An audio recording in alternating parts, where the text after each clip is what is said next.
আজকে এত সুন্দর কেন সেজেছি বলো তো? কারণ আজকে মা আমার বার্থডে স্পেশাল রান্নাবান্না করেছে। তো জন্মদিনে বিরাট বড় পাওনা মায়ের হাতের রান্না। তো কি কি রান্না করেছে মা অবশ্যই দেখাবো। তার আগে সুন্দর সালোয়ারটা আমার জন্মদিনে আমি করেছি, কেমন লাগছে অবশ্যই জানাবে। আর কি কি মা রান্না করেছে তোমাদের সাথে একটু শেয়ার করবো। তো এদিকে একটু আসো ক্যামেরাটা নিয়ে সামনে। তো এখানে আছে জন্মদিনে যেটা হবেই মাস্ট, 5 রকমের ভাজা। এখানে আছে বড়ি ভাজা, ঝুরঝুরে আলু ভাজা, বেগুন ভাজা, পটল ভাজা, লাল শাক ভাজা, আর লেবু আছে। লেবু তো থাকবেই, লেবু খেতে আমি ভালোবাসি। এরপর এখানে চলে আসো, এখানে আছে হচ্ছে পাতলা করে মুসুরির ডাল, এখানে আছে মাছের মাথা দিয়ে পুঁই শাকের চচ্চড়ি, এখানে আছে চিংড়ি মাছ দিয়ে আলু পটলের ডালনা, এখানে আছে সর্ষে ইলিশ, এখানে আছে হচ্ছে কাতলা মাছের কালিয়া, এখানে আছে হচ্ছে সর্ষে পাবদা, আর এখানে আছে চাটনি আমের, এখানে আছে পাঁপড়।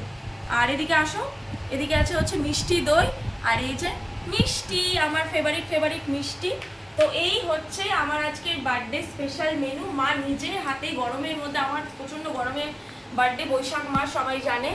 তো সেই কারণে মা দেখো গরমের মধ্যে এত কিছু রান্না করেছে আমার জন্য, শুধুমাত্র আমাকে স্পেশাল গরমে প্রতি বছরই মা করে আসছে। তো ভীষণ খুশি আমি। আর ও হ্যাঁ, যেটা বলিনি, জল এটা তো থাকবেই। তো যাই হোক, এবার খাবো। তোমাদের কেমন লাগলো আমার বার্থডে স্পেশাল মেনু আর আমাকে কেমন লাগছে অবশ্যই জানাবে কিন্তু। চলো টাটা।